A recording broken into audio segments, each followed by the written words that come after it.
Good evening. Elvis Presley died today. He was 42.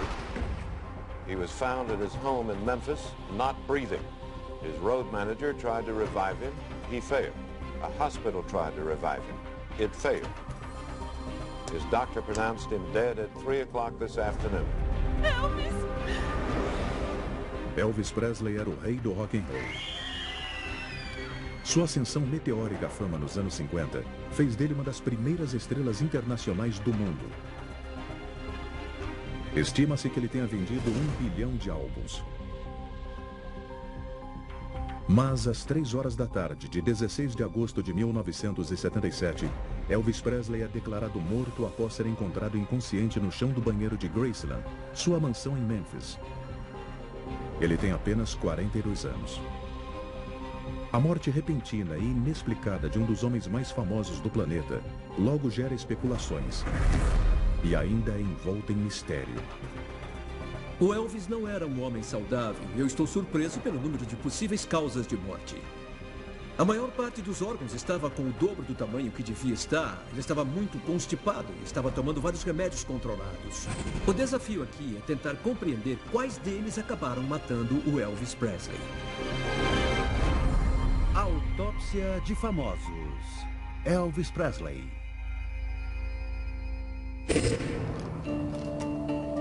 O renomado patologista forense Richard Shepard realiza autópsias de grande repercussão há mais de 25 anos.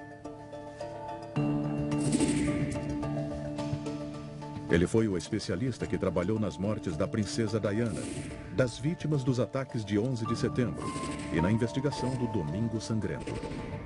Esses são os documentos médicos que relatam a autópsia do Elvis e que, junto com outras informações que eu consegui, fornecem várias pistas de como Elvis levava a sua vida. E também revelam o motivo de sua morte precoce. Poucas horas depois de Elvis ter sido declarado morto, uma necropsia foi realizada em seu corpo. Mas, como a mídia de todo o mundo aguardava uma resposta, o resultado foi anunciado antes que o exame fosse concluído. Basically, it is a natural death and due to the cardiac arrhythmia, which is an irregular beating of the heart. Quase todo mundo morre como resultado de uma arritmia cardíaca que precede a parada final do coração. A questão é, o que causa essa arritmia? Quase 40 anos depois, mitos e lendas ainda cercam a morte de Elvis Presley. Mas o que realmente aconteceu durante as horas finais de sua vida? 4 da tarde, 15 de agosto de 1977, Graceland, na cidade de Memphis. Elvis acorda ao lado de sua noiva, Ginger Alden, de 21 anos e vencedora de concursos de beleza em Memphis. Ele agora entra nas últimas 24 horas de sua vida. Começar o dia no meio da tarde é típico do estilo desordenado de Elvis. No dia seguinte, ele começará uma turnê cansativa de 12 dias.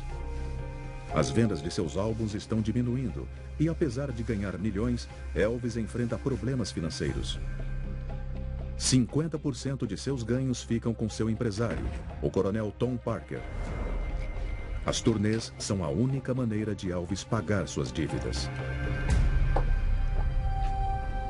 Para alguém que precisava estar fisicamente bem para as apresentações que fazia no palco, ele não estava com a melhor das formas. Apesar de não ter registro do peso na autópsia, estimavam que ele pesava cerca de 100 quilos, ou um pouco menos que isso. E com 1,80 m, ele tinha um IMC de 31 e estava na categoria obeso.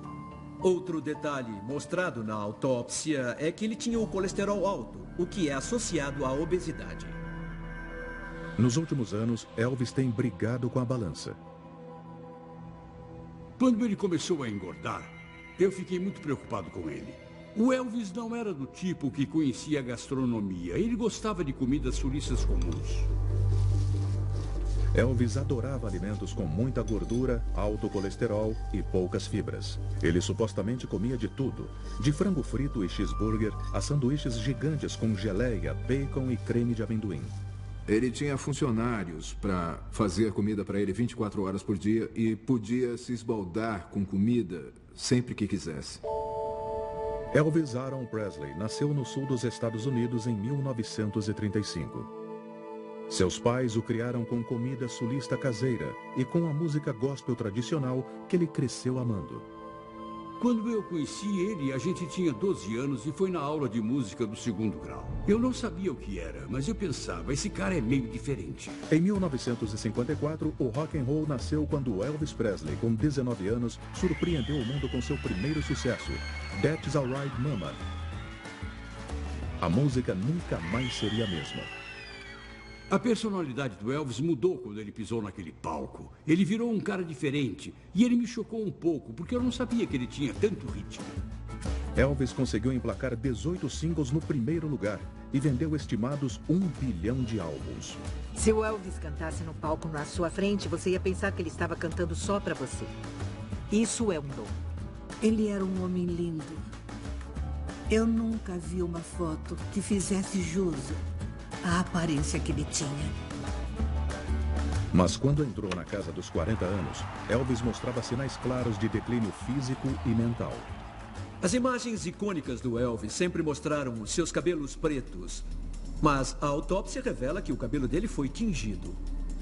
Quando eu examinei o couro cabeludo do Elvis, o primeiro meio centímetro dos fios estava branco. O chefe de investigação médica, Dan Warlick, desempenhou um papel vital na autópsia de Elvis Presley. Além de ser uma das primeiras pessoas a chegar ao local da morte, ele ajudou o patologista a examinar e dissecar o corpo do cantor. O cabelo dele estava sendo pintado de preto, ou do que eu chamo de preto Elvis agora. Mas se ele deixasse o cabelo crescer sem pintar, seria todo branco. Branco como a neve. Thank you, dear. Love you too. Thank you. Aos 42 anos era de se esperar que o Elvis fosse meio grisalho. Mas o fato do cabelo ser todo branco é bem impressionante. Existem 2 motivos possíveis para isso. Primeiro, ele podia ter uma predisposição genética para o branco precoce. E segundo, o estresse. É provável que seja uma combinação dos 2. Memphis, cerca de 8 da noite, 15 de agosto de 1977. Os amigos e funcionários de Elvis, conhecido como a Máfia de Memphis, se reúnem em sua casa, Graceland. Na noite seguinte, eles cairão na estrada para a turnê, mas Elvis não subirá ao palco. Elvis tem também a companhia de sua filha de 9 anos, Lisa Marie, de seu casamento com Priscilla Presley, e de seu pai, Vernon. Eu me lembro do comentário. Está vendo tudo isso e o que eu tenho que fazer? Eu preciso cuidar de tudo para todo mundo continuar fazendo o que faz. Ele tinha grandes responsabilidades. Elvis sustentava muitos de seus parentes e amigos, e alguns deles moravam com ele em Graceland. Além disso, ele ainda mantinha 5 empregadas, um médico, enfermeiras, cozinheiras, seguranças, cabeleireiros pessoais e um piloto. A conta bancária do Elvis, quando ele morreu, tinha um pouco mais de $1 milhão. As pessoas diziam, nossa, ele só tem $1 milhão. Para onde foi todo o resto? Ele dava Cadillacs de presente. Ele me deu 2 Cadillacs e me pagou 2 cirurgias. Ele gostava de presentear, era generoso até demais. E se soubesse que você precisava de alguma coisa, mas tinha medo de pedir, ele se oferecia para te dar. Ele realmente gostava de dar presentes e ver a reação das pessoas. E em se tratando de dinheiro, ele tinha muita gente trabalhando na turnê com ele. Ele era o único responsável por levar o dinheiro. Esta carga financeira pesava bastante para Elvis. E para manter Graceland e seu séquito, ele precisava continuar trabalhando. Olhando os relatórios, eu não tenho muita certeza de que o Elvis estava em forma para voltar para a estrada. O exame dos órgãos, em especial, mostra descobertas interessantes. O fígado do Elvis tinha muita gordura, o que pode ser chamado de degeneração gordurosa. Um fígado com muita gordura quer dizer que ele não funciona corretamente. A gordura que devia ser processada pelo fígado está ficando presa nas células. O fígado dele estava muito grande, mas não parecia ter uma doença. E acabou não tendo nada na inspeção microscópica. O fígado do Elvis podia não ter nenhuma doença, mas estava muito grande. Ele pesava 3,5 kg, o dobro do peso normal de um fígado humano. E fazia muito tempo que eu não vi um fígado tão grande. A causa mais comum de um fígado grande assim é o abuso crônico de álcool, quando se bebe 1 litro ou mais de álcool por dia. O Elvis tinha uma espécie de estigma mental quando o assunto era álcool. Ele achava que era uma coisa que ele não queria usar. E um dos motivos dele não beber era ver como as pessoas se comportavam alcoolizadas, e tinha muito alcoolismo na família dele. Bom, se eu excluir o álcool, há outras várias causas possíveis para gordura no fígado. E a segunda mais comum é o abuso de drogas. Ele não usava cocaína, não usava maconha, ele não usava drogas pesadas, mas ele era viciado em remédios controlados. Bom, eu acho que tinha uma suspeita de que o Elvis estava envolvido com drogas. Eu acho que muita gente pensou que ele podia ter uma overdose e acabar morrendo disso. Será que o abuso de drogas controladas poderia ter levado à morte do rei do rock and roll? Em 16 de agosto de 1977, o rei do rock and roll, Elvis Presley, foi encontrado morto no chão do banheiro de Graceland, sua casa em Memphis, no Tennessee. O mundo ficou perplexo com a morte repentina do ídolo. Ele tinha apenas 42 anos. Agora, o patologista forense Richard Shepard investiga a autópsia de Elvis Presley, desvendando como foram as últimas horas de sua vida para revelar o real motivo de sua morte misteriosa. Com base nos documentos médicos, fica claro que o Elvis não era saudável. Mas eu não vejo nenhuma causa imediata para sua morte. Ele estava obeso, provavelmente como resultado de uma dieta pobre. E também estava com o fígado muito grande, o que pode ser por causa da alimentação ruim. Mas essa alteração hepática também pode ter sido causada por abuso de drogas. 10h30 da noite, 15 de agosto de 1977. Elvis está com uma dor de dente extrema e, apesar de ser tarde, ele decide consultar um dentista. Ser Elvis Presley significa que todos estão à sua disposição 24 horas por dia. O Elvis tinha um estilo de vida incomum. Ele ficava acordado a noite toda e dormia o dia todo. No mundo da música e do entretenimento, tudo começa à noite. Depois ele tinha que descansar e era o estilo dele. E era mais fácil para ele ir aos lugares, porque durante o dia, onde quer que ele fosse, era um caos total. Uma multidão cercava ele e ele ficava preso, tendo que dar 1 milhão de autógrafos. Mas evitar ser cercado por fãs não era o único motivo de seu estilo de vida noturno. Elvis sofria de insônia crônica. Eu tenho aqui o exame toxicológico indicando que acharam impressionantes 9 drogas controladas no corpo do Elvis quando ele morreu. E 4 delas eram muito usadas para tratar a insônia. Não era incomum, nos anos 70, que as pessoas tomassem um remédio para dormir à noite. Mas tomar 4 deles era incomum. O problema é que todos eles são altamente viciantes. O Elvis achava que, como era um remédio prescrito, não fazia mal a ninguém. E ele tinha dificuldade para dormir, então tomava esses remédios. Uma noite, às 2 da manhã, ele me ligou poucos dias antes de morrer e pediu para eu ir à casa dele. Fui até lá e falei: "Qual é o problema, querido?" Ele falou que não conseguia dormir. Coloquei minha mão no braço dele e falei: "Tá bom." Finalmente, lá pelas 6h30, ele falou: "Acho que estou bem agora." Os soníferos funcionam deprimindo o sistema nervoso central, fazendo a pessoa ficar sonolenta e muitas vezes cair no sono. Normalmente, qualquer tipo de sonífero faz uma pessoa dormir.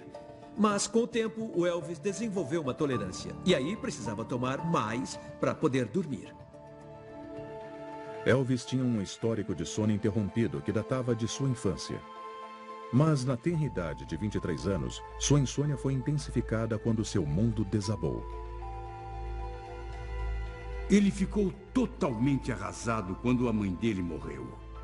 Ele até pegou uma peça de roupa dela e ficou com ela perto do coração. Ele chorou por 2 dias. E chorou sem parar. Eu nunca vi um cara daquele jeito por causa da morte da mãe. Ele era doido pela mãe. Ele adorava a mãe dele. Isso ficou evidente em toda a conversa que tivemos. Eu acho que ele sentiu que não podia continuar sem ela. Se a mãe do Elvis não tivesse morrido tão cedo, existia uma boa chance do Elvis ainda estar vivo hoje. Foi uma grande perda e um vazio enorme na vida desse homem. Ele não sabia como preencher esse vazio e usava qualquer vício que estivesse disponível, achando que fosse suprir essa perda. Mas as drogas para dormir não eram os únicos remédios que Elvis estava tomando.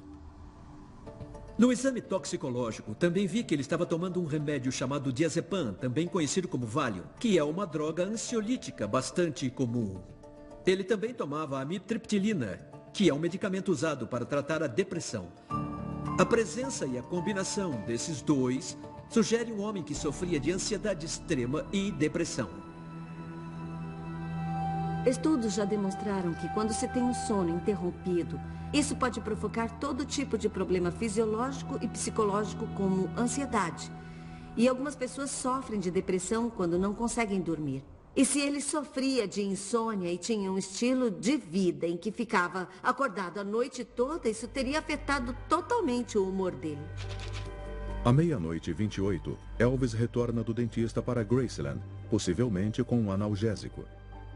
O fã Robert Call tira a última foto de Elvis vivo. Ele teria cerca de 9 horas de vida.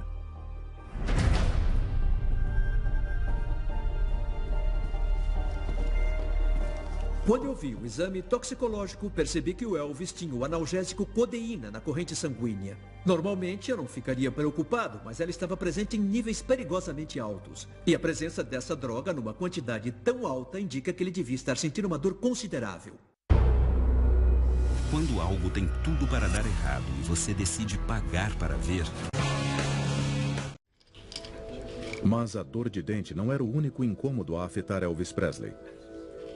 Ele estava escondendo um segredo excruciante por trás de seus lendários óculos escuros.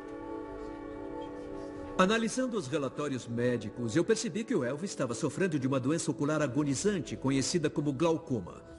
O glaucoma ocorre quando existe algum tipo de obstrução no sistema de drenagem dos olhos, o que aumenta a pressão intraocular e pode causar muita dor. Essa dor nos olhos e a dor de dente podem ser o motivo para ele ter tomado tanta codeína. Então ele era um homem que tomava vários medicamentos, de remédios para dormir a analgésicos, todos eles com efeito sedativo e todos eles depressores do sistema nervoso central. Eu até me pergunto como é que ele conseguia sair da cama. 2:15 da manhã. Elvis liga para seu médico pessoal, George Nikolopoulos, conhecido como Dr. Nick. Sabe que eu tô com muita dor de dente. Murmurando e um tanto confuso, ele consegue pedir mais remédios ao Dr. Nick, incluindo analgésicos. O médico, leal, prontamente arranja uma prescrição. Eu tenho uma cópia da prescrição que foi feita pelo Dr. Nick para o Elvis na noite anterior à morte. É uma mistura estranha de medicamentos, mas o mais interessante é que 2 deles são anfetaminas.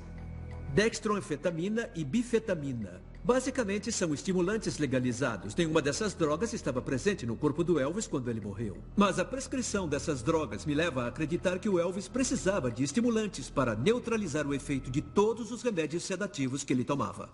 Ele tomava remédio para dormir e aí começou a tomar vários deles. Então, quando ele acordava no dia seguinte, precisava tomar remédio para ficar acordado. Isso cobrou um preço dele. Analisando a evidência médica, fica claro que o Elvis usava essas drogas para poder funcionar. Calmantes para dormir e estimulante para ficar acordado. Nós agora sabemos que é muito perigoso usar drogas dessa maneira e que isso causa danos físicos e psicológicos a longo prazo. Eu acho que foi preciso disso para controlar minha vida, para isso estar me controlando. Mas ele pode não ter reconhecido quando isso aconteceu com ele. Elvis podia estar usando vários medicamentos controlados para regular seu estilo de vida, mas, com exceção da codeína, eles estavam presentes em baixas quantidades. Nenhum deles, isoladamente, põe a vida em risco. No entanto, havia uma droga potencialmente letal no organismo de Elvis. O exame mostra que o medicamento mais forte e mais perigoso que o Elvis estava tomando era o Demerol, que tem como ativo a meperidina ou a petidina. Ele é um opiáceo similar à heroína.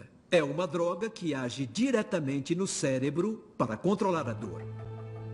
O Demerol é extremamente potente e só costuma ser prescrito em hospitais para pacientes que sofrem lesões graves. Então, por que Elvis o estava tomando? Depois da morte de sua mãe, 16 anos antes, a segunda grande tragédia de sua vida foi o divórcio de Priscilla Presley em 1973. Como resultado, Elvis ficou deprimido e engordou rapidamente. Pode ser que ele tenha sentido mais uma perda na vida depois da mãe dele e de outras coisas, mas eu acho que o que deve ter ferido ele foi o fato de outro homem chegar e afastar a Priscilla dele. Foi uma coisa de orgulho masculino, de ego ferido, e as pessoas olhavam e falavam, nossa, o Elvis perdeu a esposa. Mas acredita-se que o divórcio tem a ligação com o vício de Elvis no potente sedativo Demerol. O Demerol é um remédio muito potente e, tomando ele, o Elvis podia se sentir desorientado e tonto. É uma droga associada ao vício. Numa overdose pode causar a morte. Mas essa droga não estava presente no sangue dele, só estava no fígado e nos rins. Então ele não tomou nas últimas 24 horas de vida. Por isso o Demerol não teve um papel direto na morte do Elvis. 3 horas da manhã. Elvis liga para seu meio-irmão Rick Stanley, pedindo que ele pegue a prescrição médica. Elvis escondia outro segredo. Ele obtinha medicamentos controlados de várias fontes. O Dr. Nick era um bom médico, mas tinha 2 médicos ruins que mandavam remédios para Graceland e os funcionários de lá davam para o Elvis. O Dr. Nick descobriu isso, então ele ligava para a gente e a gente ia lá à tarde da noite, tirava o medicamento das cápsulas e colocava açúcar no lugar. Mas o Elvis percebeu, porque o remédio não estava fazendo efeito. Se o Elvis não conseguia o que queria com o Dr. Nick, ele pedia para outro médico. Então o Dr. Nick falou, eu vou ficar por perto e tentar controlar isso. As pessoas achavam muito difícil falar não para o Elvis Presley. Ele controlava os médicos dele e dizia exatamente o que eles deviam receitar para ele. O foco exclusivo era conseguir o que eu preciso para ajudar a me manter. E um estado de negação de que ele estava abusando das drogas e que fazia de tudo para conseguir elas. Ele não ia bem num show porque não conseguia falar direito ou tinha problemas com os passos. Ele se esquecia das letras, mas até se saía bem, porque ria disso e o público pensava, tá bom, entendemos a piada, beleza. Mas não era uma piada, era ele que estava fora de forma nos últimos anos. 4 da manhã, 16 de agosto de 1977. Elvis tem somente horas de vida. A maior parte das pessoas em Graceland, a casa de Elvis, está dormindo, incluindo seu pai Vernon e sua filha Lisa Marie. Mas Elvis está totalmente alerta. Por mais bizarro que seja, ele decide jogar raquetebol. Seu primo Billy Smith e a esposa Joe estão acordados e vão jogar com ele. Elvis acha que praticar o esporte vai reduzir seu peso e mantê-lo em forma. Ele se sente pressionado, já que deve subir ao palco em Portland, no Maine, na noite seguinte, iniciando sua turnê. Eu acho que voltar para o palco deu o incentivo e a vontade de perder peso e voltar à forma. Mas foi tarde demais. 4:30 da manhã. Apesar de a intenção de jogar raquetebol ser boa, o efeito no corpo de Elvis não foi. Jogar raquetebol com certeza teria ajudado o Elvis a perder peso e entrar em forma. Mas a autópsia mostra que o coração dele tinha aumentado e as artérias do coração tinham um estreitamento de 50% devido a depósitos de gordura nas paredes. É uma doença conhecida como aterosclerose, comumente associada ao colesterol alto no sangue. E nós sabemos que o Elvis estava com o colesterol alto. Esse acúmulo de gordura nas paredes dos vasos sanguíneos impede que o sangue flua de maneira adequada pelo órgão e ele passa a perder a eficácia. É o caso específico do coração. Então o Elvis estava obeso, com o colesterol alto e o coração danificado. Isso significa que qualquer atividade física ou rotina de exercícios devia ser planejada com cuidado. 4:35 da manhã. Elvis vai à sala de piano com seu primo Billy, a esposa dele Joe e sua noiva Ginger. Como o astro de sempre, ele não resiste a entreter o grupo no piano. E foram as duas últimas músicas que ele cantou. O Billy falou que ele cantou Blue Eyes Cry in the Rain, uma música do Willie Nelson, e também Unchained Melody.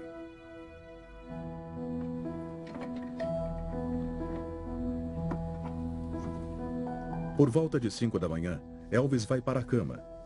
No caminho, ele encontra sua filha Lisa Marie, ainda acordada. Ele a coloca na cama, dando um beijo de boa noite.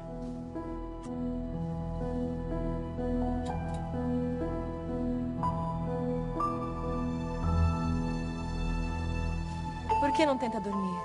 Eu vou tentar.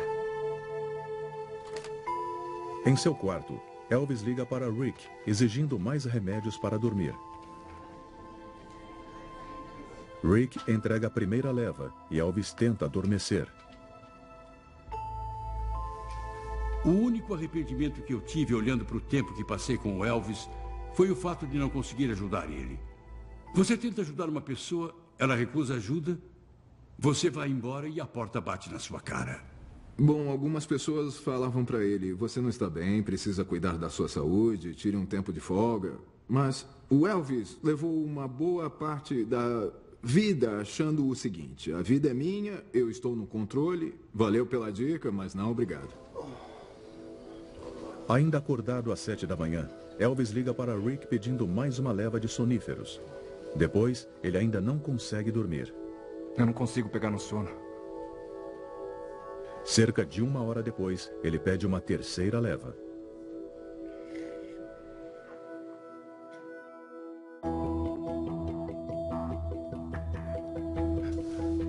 Apesar do grande número de pílulas que Elvis tomou, ele ainda não consegue dormir. E não é somente a insônia que o mantém acordado. A autópsia sugere que ele estava sofrendo de dor abdominal intensa. Às 9 da manhã, ele vai ao banheiro.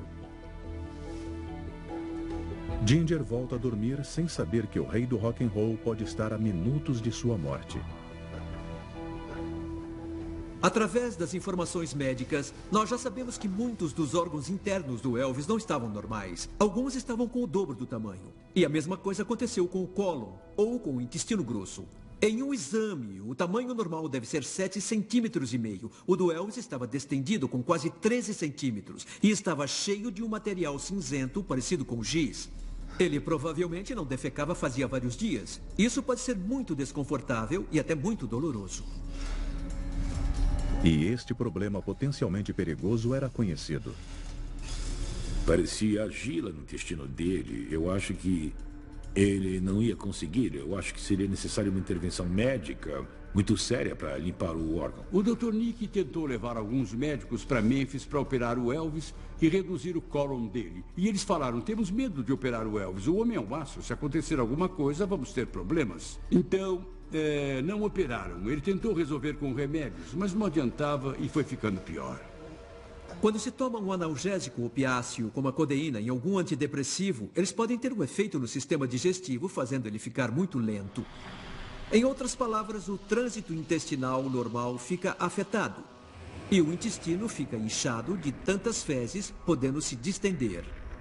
Nós podemos ver que isso aconteceu com o Elvis, e ele com certeza tinha um caso extremo de constipação. 9h05 da manhã. Agora, Elvis deve estar sentindo um desconforto extremo e nenhum movimento em seu intestino. Ele estava lendo um livro, e não era o tipo de livro que alguém dorme enquanto lê. Ele falava sobre posições sexuais de acordo com os signos do zodíaco. Em algum momento, Elvis cai no chão.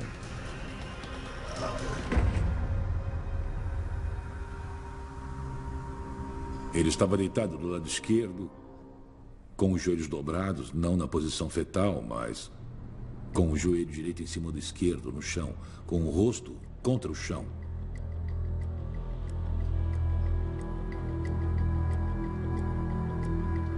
Por volta de 2 horas da tarde, Ginger acorda e percebe que Elvis ainda não saiu do banheiro. Elvis? Elvis? Ele está sozinho há cerca de 5 horas. Ai, meu Deus, Elvis! Ai, meu Deus! Ginger o encontra inconsciente. Ele não está respirando. Nancy, vem me ajudar, ele está caído no chão. Ela aciona o alarme e pede ajuda no andar de baixo. Socorro! Socorro! O Sr. Elvis está precisando de ajuda! A empregada em serviço chama Al Estrada, um dos seguranças de Elvis, e Joe Esposito, seu produtor de shows. Eles viram Elvis, mas seu corpo está rígido e frio. Seu rosto e pescoço estão azuis. Eles tentam realizar a reanimação cardiopulmonar, mas sua mandíbula está muito dura e não abre. Eu acho que o Joe e o Al estavam vendo os primeiros sinais do rigor mortis, que é o endurecimento dos músculos que acontece por causa de uma alteração química em seu interior. E começa 3 ou 4 horas depois da morte. Analisando, eu acho que fica claro que o Elvis estava morto quando eles entraram no banheiro. Mas eles agiram bem em tentar a reanimação porque não tinham certeza. O pai de Elvis, Vernon, ouve a comoção e corre até o banheiro. Ai, meu Deus, Elvis! O Vernon ficou completamente perturbado com o que viu e ficava falando, por favor, não morra, por favor, não morra. Ele viu a condição do Elvis e já devia saber que aquilo não ia terminar bem. A Lisa Marie chegou, tentou entrar no banheiro e perguntou o que houve com meu pai. E a Ginger impediu.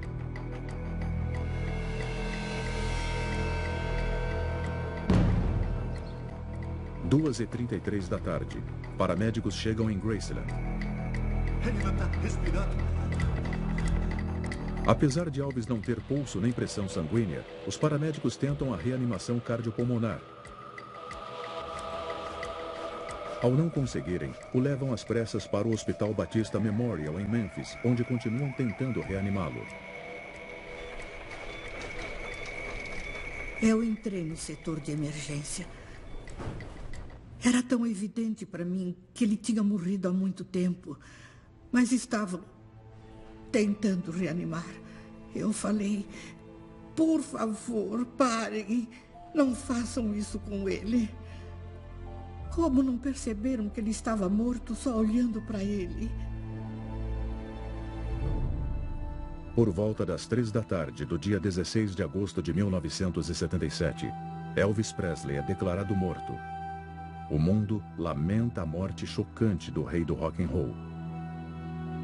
Elvis Presley died today. He was 42. He was found at his home in Memphis, not breathing.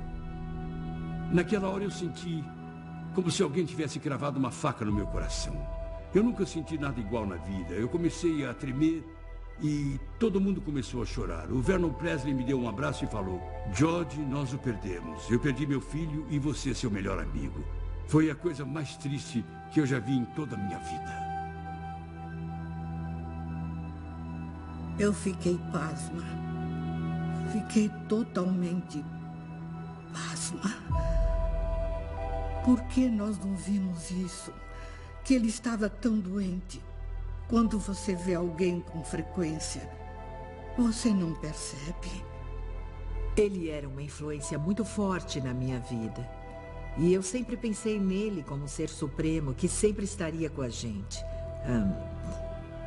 Foi um dia muito triste.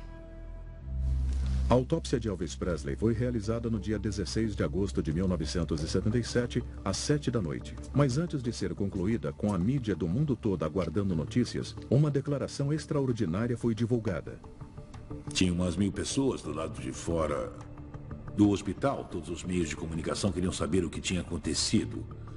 Anunciaram que uma autópsia tinha sido feita, mas nós ainda estávamos nela. O Dr. Francisco apareceu e anunciou: determinamos que o Elvis Presley morreu devido a uma arritmia cardíaca repentina. Basically, it is a natural death and due to the cardiac arrhythmia, which is an irregular beating of the heart. Eu sei que isso surpreendeu os patologistas do Hospital Batista e que eles ficaram muito chateados com isso. É bem possível que o Elvis tenha sofrido uma arritmia cardíaca antes de morrer. Mas uma arritmia cardíaca não pode, sozinha, ser a causa de uma morte. E é impossível diagnosticar uma arritmia depois que alguém morreu e o coração parou de bater. Então, a principal pergunta aqui é: o que fez com que o coração do Elvis parasse de bater?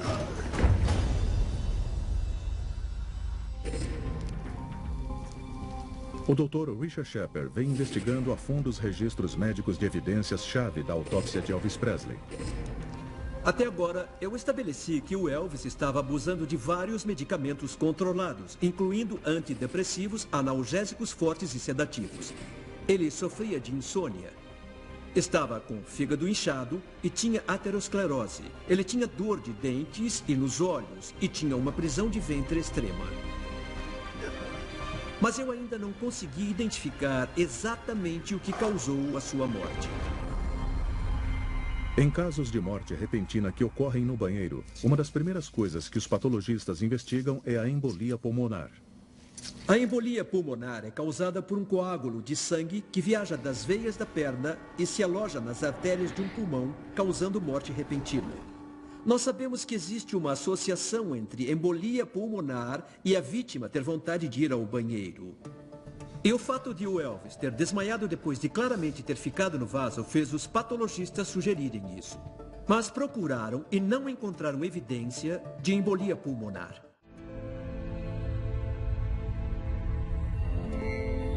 O mais temido predador da Terra.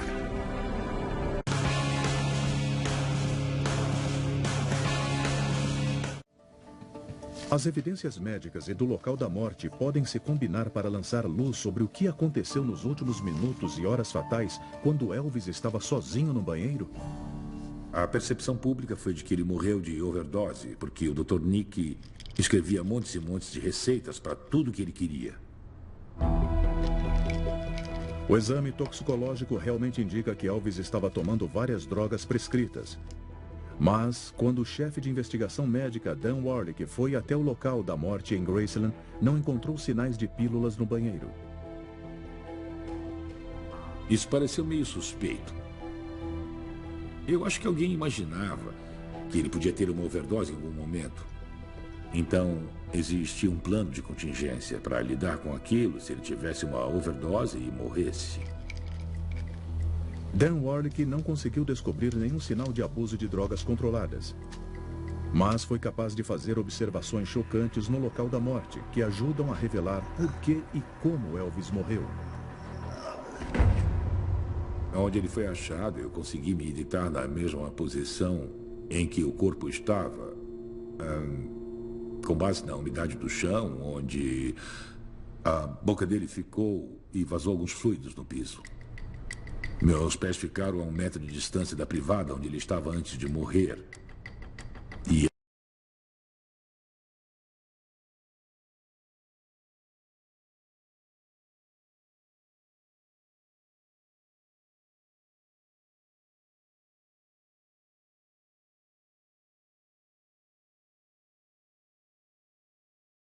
é muito importante.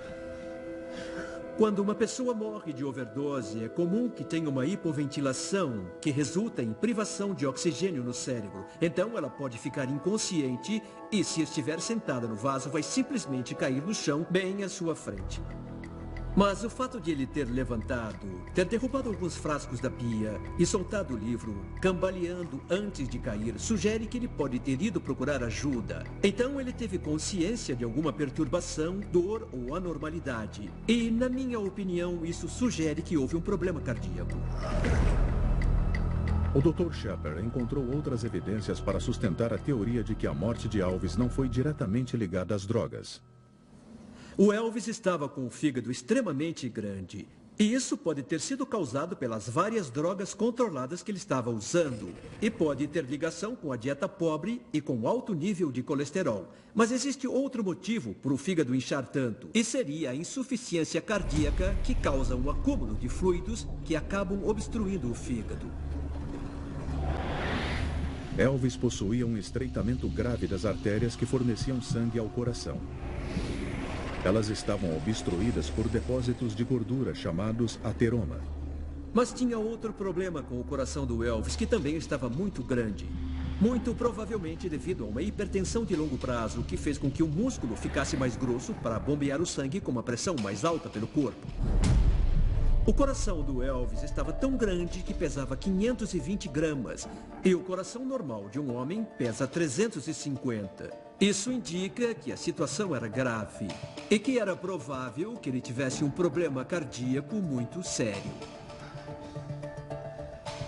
O Dr. Shepard descobriu que havia tantas coisas erradas com Elvis que ele estava prestes a entrar em colapso e morrer a qualquer momento. Então, quando Elvis se sentou no vaso sanitário para defecar, naturalmente ele aumentou a pressão no abdômen e no peito. E isso teria resultado em uma alteração fisiológica chamada manobra de Valsalva. A manobra de Valsalva, na verdade, é qualquer coisa que aumente a pressão do abdômen e do peito. Pode-se fazer força para defecar, ou para dar à luz, ou para limpar o nariz quando se mergulha. A questão é que a pressão aumenta e reduz o retorno de sangue para o coração através da veia cava, a principal artéria da parte inferior do corpo. E a chance de um problema cardíaco nessa hora cresce bastante. Fazer força para ir ao banheiro quando estava constipado causou uma mudança no fluxo do sangue e fez o coração falhar naquele momento. Então ele desmaiou e morreu.